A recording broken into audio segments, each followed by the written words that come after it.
क्या कभी आपने सोचा है कि पूरी दुनिया जिस किरदार को मजाक समझती रही वही अंत में सबसे समझदार निकल सकता है? एक ऐसी दुनिया जहां तलवार चलाने वाले हीरो कहलाते हैं, वहां अगर कोई सिर्फ दिमाग से जीत जाए तो क्या वो असली राजा नहीं होगा? गेम ऑफ थ्रोन्स की कहानी पहली नजर में ड्रैगन, युद्ध और खून खराबे की लगती है, लेकिन ध्यान से देखें तो ये असल में सत्ता के हकदार इंसान की खोज है। शुरुआत से हमें 3 ऐसे लोग दिखते हैं जिन्हें दुनिया ने कभी पूरी तरह स्वीकार नहीं किया: जॉन स्नो, डेनिस टारगेरियन और सबसे अजीब चुनाव टीरियन लैनिस्टर। एक नाजायज बेटा, एक निर्वासित रानी और एक बौना जिसे लोग इंसान तक नहीं मानते। लेकिन कहानी आगे बढ़ती है तो कुछ अजीब होता है। जॉन हीरो बन जाता है, डेनेरिस मसीहा बन जाती है और टिरियन वो बार बार गलती करता हुआ दिखाई देता है, फिर भी कहानी उसे छोड़ती नहीं। यही सबसे बड़ा संकेत है, क्योंकि इस कहानी में जो ऊपर से दिखता है वो सच नहीं होता। शुरुआती एपिसोड याद कीजिए। टिरियन मजाक करता है, शराब पीता है और खुद को बचाने के लिए बातों का सहारा लेता है। वो कोई योद्धा नहीं, कोई चुना हुआ नायक नहीं, कोई भविष्यवाणी का पात्र नहीं। फिर भी कैमरा अक्सर उसी पर ठहरता है, जैसे कहानी खुद उससे कुछ कहना चाहती हो। वो राजा बनने की कोशिश नहीं करता, लेकिन वो शासन को समझता है। और यही फर्क है। दुनिया के ज्यादातर शासक सत्ता चाहते हैं, पर कुछ ही लोग सत्ता को समझते हैं। जब वो हैंड ऑफ द किंग बनता है तो पहली बार दर्शक देखते हैं कि असली राज चलाना क्या होता है। तलवारें नहीं, फैसले मायने रखते हैं। दुश्मन को मारना आसान है, दुश्मन को आपस में लड़ाना मुश्किल। युद्ध जीतना आसान है, शांति चलाना मुश्किल। यही वो जगह है जहां जॉन और डेनेरिस पीछे रह जाते हैं और टिरियन आगे निकल जाता है।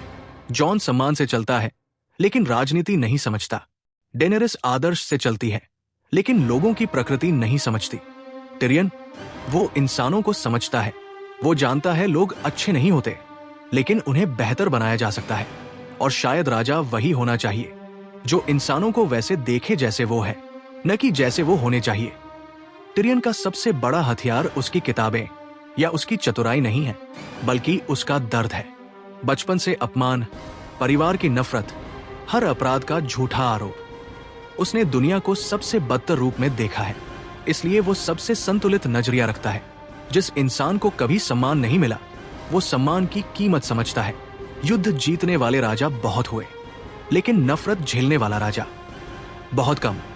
कहानी में कई बार लोग उसे राक्षस कहते हैं, मगर दिलचस्प बात यह है कि वही सबसे कम राक्षसी फैसले लेता है।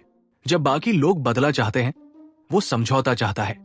जब बाकी लोग सत्ता चाहते हैं, वो व्यवस्था चाहता है। जब बाकी लोग जीत चाहते हैं, वो भविष्य चाहता है। और शायद यही कारण है कि कहानी बार बार हमें उसकी तरफ वापस लाती है। यहां तक कि नाम भी इशारा देता है। इतिहास में शाही रंग बैंगनी होता था और टिरियन का नाम उसी की याद दिलाता है। साहित्य में चालाक नायक अक्सर योद्धा नहीं होते, बल्कि रणनीतिकार होते हैं।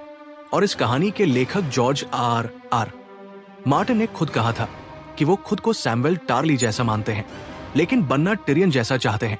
क्यों? क्योंकि टिरियन कहानी का दर्शक भी है और हिस्सा भी। वो इस दुनिया में पैदा हुआ, पर उसका अंधभक्त नहीं बना। वो सत्ता के अंदर है, पर सत्ता से अंधा नहीं है। इसलिए जब वो सलाह देता है तो वो आदर्श नहीं, वास्तविकता पर आधारित होती है। और शायद यही असली राजकाज है। सोचिए, अगर दुनिया तलवार से चलती तो हर युद्ध के बाद शांति क्यों टूटती? अगर वंश से राज मिलता तो इतने राजा नाकाम क्यों हुए? शायद राज करने के लिए खून नहीं, समझ चाहिए। और यही वो जगह है जहां कहानी धीरे धीरे हमें तैयार कर रही है। क्योंकि कभी कभी कहानी का असली नायक वो नहीं होता जो सिंहासन चाहता है, बल्कि वो होता है जो सिंहासन के बिना भी राज्य चला सकता है। लेकिन क्या सिर्फ समझदार होना ही काफी है, या कहानी हमें इससे भी बड़ा ट्विस्ट दिखाने वाली है? कुछ ऐसा जो टिरियन को सिर्फ सलाहकार नहीं, बल्कि अंतिम शासक बना दे। कहानी को अगर ध्यान से देखें तो एक पैटर्न बार बार दोहराया जाता है। जो लोग ताकत से शासन करते हैं वो जल्दी टूटते हैं, और जो लोग समझ से शासन करते हैं वो लंबे समय तक टिकते हैं। यही वजह है कि टिरियन का सफर तलवारों से नहीं, बातचीत से भरा हुआ है।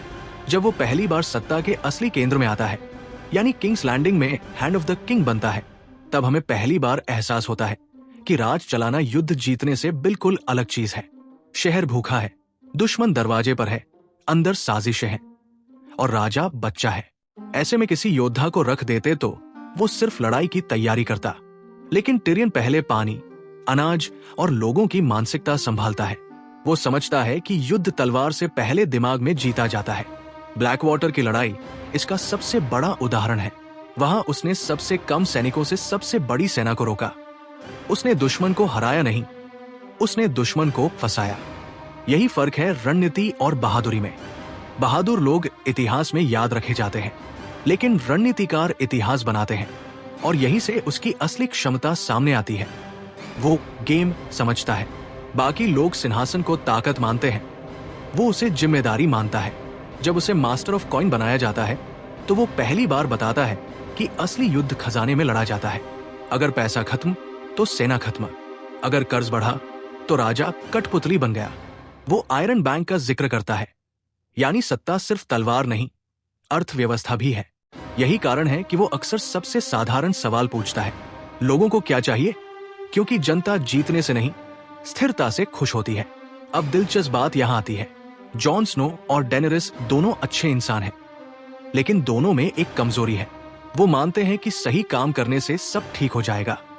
टिरियन जानता है कि सही काम करने के बाद भी लोग विरोध करेंगे, यानी वो इंसानी स्वभाव समझता है। जब वो डेनेरिस के साथ जाता है तब पहली बार हमें उसका दूसरा पक्ष दिखता है, उम्मीद वाला पक्ष। उसने जिंदगी भर अपने परिवार की सेवा की, जिसने उससे नफरत की। अब वो किसी ऐसे शासक के साथ है जो बेहतर दुनिया बनाना चाहता है, और वो सच में मानता है कि इस बार सब ठीक हो सकता है। लेकिन यहीं से उसकी गलतियां शुरू होती हैं।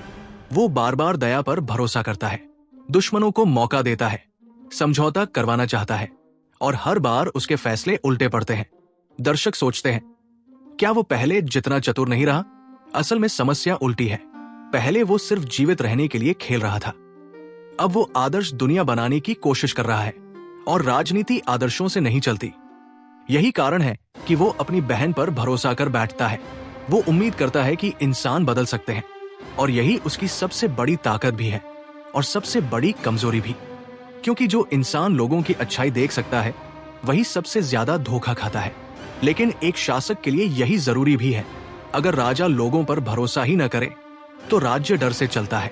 अगर बहुत ज्यादा भरोसा करे तो राज्य टूट जाता है। सही राजा वो है जो दोनों के बीच संतुलन बनाए, और टिरियन धीरे धीरे यही सीख रहा है, दर्दनाक तरीके से। उसकी गलतियां उसकी बुद्धि की कमी नहीं, बल्कि उसके दिल की मौजूदगी दिखाती है। वो सिर्फ जीतना नहीं चाहता, वो सही तरीके से जीतना चाहता है, और यही उसे बाकी शासकों से अलग बनाता है। क्योंकि इस दुनिया में ज्यादातर नेता एक तरफ झुक जाते हैं, या तो निर्दयी बन जाते हैं या बेवकूफ आदर्शवादी। टिरियन बीच में खड़ा है, और शायद इसलिए कहानी उसे बार बार गिराती है, ताकि वो परफेक्ट नहीं, परिपक्व बने। यही एक और दिलचस्प संकेत मिलता है। कई बार आग के उपासक अलग अलग जगहों पर खास लोगों को पहचान लेते हैं। वो जॉन को देखते हैं, डेनेरिस को देखते हैं, और एक बार टिरियन को भी उसी तरह देखते हैं, जैसे किसी खास मकसद वाले इंसान को देखा जाता है। मतलब कहानी सिर्फ उसे सलाहकार नहीं बना रही, उसे किसी बड़ी भूमिका के लिए तैयार कर रही है। और अगर आप सोचें, असली शासक वो नहीं जो कभी गलती न करे, बल्कि वो जो अपनी गलतियों से सीख ले। टिरियन की हर हार उसे राजनीति का वो सबक सिखाती है जो किसी किताब में नहीं मिलता। इसीलिए जैसे जैसे युद्ध करीब आता है, कैमरा बार बार उसी पर रुकता है, जैसे कहानी पूछ रही हो, असली जीत किसकी होगी, तलवार वाले की या समझ वाले की? अगर आपको अभी तक का हिस्सा इंटरेस्टिंग लग रहा हो तो चैनल को सब्सक्राइब करना मत भूलिए, क्योंकि आगे हम उस हिस्से में जाने वाले हैं जहां कहानी का मतलब पूरी तरह बदल जाता है। क्योंकि अब सवाल ये नहीं रहेगा कि कौन जीतेगा, सवाल ये होगा कि कौन राज करने के लायक है, और उसका जवाब सिर्फ युद्ध के नतीजे से नहीं मिलने वाला। जब हम युद्धों और ताज की लड़ाई से थोड़ा पीछे हटकर देखते हैं, तब असली असर दिखाई देता है लोगों पर। आखिर राजा का मतलब क्या है, जीतना या लोगों को जीने देना? यहीं से कहानी का तीसरा और सबसे महत्वपूर्ण पहलू शुरू होता है, परिणाम। जॉन स्नो जहां भी जाता है लोग उसका सम्मान करते हैं, डेनेरिस जहां जाती है लोग उसकी पूजा करते हैं, लेकिन टिरियन जहां जाता है लोग उस पर भरोसा करते हैं। पहली नजर में ये छोटी बात लगती है, मगर शासन का आधार यही है। सम्मान डर से मिलता है, भक्ति करिश्मे से मिलती है, लेकिन भरोसा समझ से मिलता है। और भरोसा सबसे मुश्किल चीज है। याद कीजिए, किंग्स लैंडिंग के आम लोग उसे नफरत करते थे, फिर भी जब शहर बचा तो वही लोग जिंदा बचे। उसने कभी जनता से प्यार की उम्मीद नहीं की, सिर्फ उनकी सुरक्षा की। यानी वो लोकप्रिय नहीं था, मगर उपयोगी था। युद्ध खत्म होने के बाद असली समस्या शुरू होती है, व्यवस्था। तलवार से आप दुश्मन को हटा सकते हैं, पर अराजकता को नहीं। अगर डेनेरिस जीतती है तो दुनिया नई बनेगी, लेकिन उसे चलाएगा कौन? अगर जॉन जीतता है तो वो शायद खुद सिंहासन लेने से मना कर देगा, और तब कहानी वही लौटती है, उस इंसान पर जो राज करना चाहता नहीं मगर कर सकता है। यहां एक क्या हो अगर सोचिए। अगर कोई बहुत दयालु शासक हो, लोग उसका फायदा उठाएंगे। अगर कोई बहुत कठोर शासक हो, लोग उससे नफरत करेंगे। लेकिन अगर कोई इंसान दोनों को समझता हो, वो संतुलन बना सकता है। टिरियन इसी संतुलन की ओर बढ़ता है। उसने क्रूरता देखी है, इसलिए खुद क्रूर नहीं बनना चाहता। उसने कमजोरी झेली है, इसलिए कानून कमजोर नहीं रहने देना चाहता। यानी उसकी व्यक्तिगत कहानी ही उसे शासन के लिए तैयार करती है। अब जरा बड़े स्तर पर सोचें। ये सिर्फ एक सिंहासन की कहानी नहीं है, ये सत्ता के मॉडल की कहानी है। पुराने शासक जन्म से राजा थे, नए शासक ताकत से राजा बनना चाहते हैं, मगर भविष्य शायद किसी तीसरे प्रकार का होगा, योग्यता से राजा। और टिरियन उसी तीसरे मॉडल का प्रतिनिधि है। वो न सबसे ताकतवर है, न सबसे महान वंश का, न सबसे लोकप्रिय, फिर भी बार बार वही फैसले करता है जिनसे ज्यादा लोग बचते हैं, कम लोग मरते हैं और युद्ध टलता है। अगर दुनिया का उद्देश्य जीवित रहना है तो वही सबसे सफल नेता है। अब सोचिए, अगर अंत में कोई ऐसा शासक बैठे जो खुद सत्ता का भूखा न हो, तो क्या युद्ध रुक सकते हैं? क्योंकि इतिहास बताता है, ज्यादातर युद्ध ताज के लिए होते हैं, राज्य के लिए नहीं। टिरियन सत्ता चाहता नहीं, वो स्थिरता चाहता है, और यही उसे खतरनाक भी बनाता है, क्योंकि जो सत्ता के पीछे नहीं भागता वही उसे संभाल सकता है। बाकी लोग सिंहासन को लक्ष्य मानते हैं, वो उसे जिम्मेदारी मानता है। लंबे समय के परिणाम भी यहीं से जुड़ते हैं। अगर शासन ताकत से बनेगा तो हर पीढ़ी में नया युद्ध होगा। अगर शासन खून से तय होगा तो हर वंश संघर्ष करेगा। लेकिन अगर शासन समझ से बने तो शायद पहली बार शांति टिके। यही कारण है कि कहानी धीरे धीरे वीरता से ज्यादा बुद्धि की तरफ झुकती है। शुरू में तलवारें केंद्र में थी, अंत में बातचीत केंद्र में आ जाती है। और अब सबसे दिलचस्प संभावना, क्या असली जीत किसी एक घर की नहीं बल्कि पूरी व्यवस्था की हो सकती है? यानी शायद कहानी का मकसद ये नहीं कि कौन सा परिवार जीतेगा, बल्कि ये कि क्या दुनिया आखिरकार ऐसे इंसान को चुनेगी जो जीतने की बजाय चलाने में अच्छा हो। क्योंकि अंत में जनता को नायक नहीं, प्रशासक चाहिए। और जब हम पूरे सफर को देखते हैं तो महसूस होता है, टिरियन की हर हार उसे उसी जगह ला रही थी जहां वो शुरू से फिट था। वो कभी योद्धा नहीं था, कभी भविष्यवाणी का नायक नहीं था, वो हमेशा शासक था। बस दुनिया को देर से समझ आया। अब आखिरी सवाल बचता है, क्या एक ऐसी दुनिया जो हमेशा ताकत को पूजती रही सच में बुद्धि को राजा मानेगी? पूरी कहानी पर पीछे मुड़कर नजर डालें तो एक अजीब सा पैटर्न साफ दिखाई देता है। शुरुआत में हम सोचते हैं कि ये युद्ध की कहानी है, फिर लगता है ये वंश की कहानी है, और अंत तक आते आते समझ आता है ये समझ की कहानी थी। ताज किसके सिर पर होगा, उससे ज्यादा अहम सवाल ये था कि ताज को संभाल कौन सकता है। एक तरफ ऐसे लोग थे जो राज करना चाहते थे, दूसरी तरफ ऐसे लोग थे जिन्हें राज करना पड़ सकता था, और बीच में एक ऐसा इंसान था जिसे सत्ता कभी मिली नहीं, फिर भी वो हमेशा उसे चलाता रहा। वो सेना का नेता नहीं था, फिर भी युद्ध जीता। वो राजा नहीं था, फिर भी राज्य बचाया। वो लोकप्रिय नहीं था, फिर भी सबसे ज्यादा लोगों की जान बची उसके फैसलों से। यही विरोधाभास उसकी पूरी यात्रा का सार है। जॉन स्नो सम्मान का प्रतीक था, लेकिन शासन से दूर भागता रहा। डेनिस टारगेरियन बदलाव का प्रतीक थी, लेकिन उसे बनाए रखना मुश्किल था। और टिरियन लैनिस्टर स्थिरता का प्रतीक था, जो दिखता सबसे कम था मगर टिकता सबसे ज्यादा। यही वजह है कि कहानी बार बार हमें एक ही सीख देती है, असली नेतृत्व चमकदार नहीं होता, उपयोगी होता है। अगर हम इतिहास देखें तो सबसे खतरनाक शासक वो होते हैं जो खुद को चुना हुआ मानते हैं, क्योंकि तब हर फैसला सही लगने लगता है। दूसरी ओर सबसे कमजोर शासक वो होते हैं जो हर किसी को खुश करने की कोशिश करते हैं, लेकिन जो इंसान अपनी सीमाएं जानता है वही सबसे संतुलित फैसले लेता है।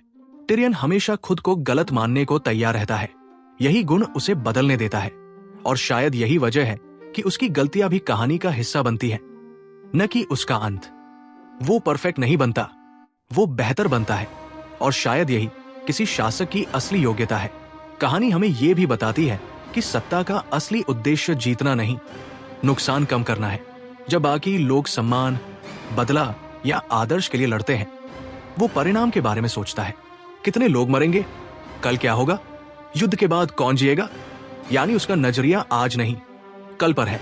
अगर किसी राज्य को लंबे समय तक चलना है तो उसे ऐसे ही नेता की जरूरत होती है जो नायक बनने की कोशिश न करे, क्योंकि नायक संकट में अच्छे लगते हैं लेकिन शांति में समस्या बन जाते हैं। शांति को हीरो नहीं, प्रशासक चाहिए। यही वजह है कि उसकी यात्रा सबसे धीमी है। बाकी किरदार तेजी से ऊपर उठते हैं या गिरते हैं, वो धीरे धीरे समझदार बनता है, जैसे कहानी खुद तय कर रही हो कि असली जीत युद्ध खत्म होने के बाद शुरू होगी।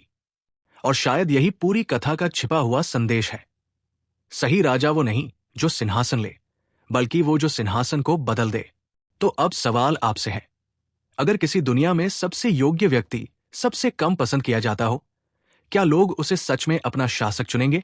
अगर आपको यह पूरा एनालिसिस वैल्यूएबल लगा हो तो इस वीडियो को लाइक और शेयर जरूर कीजिए, और ऐसे ही गहराई वाले कंटेंट के लिए चैनल को सब्सक्राइब करना बिल्कुल मत भूलिए।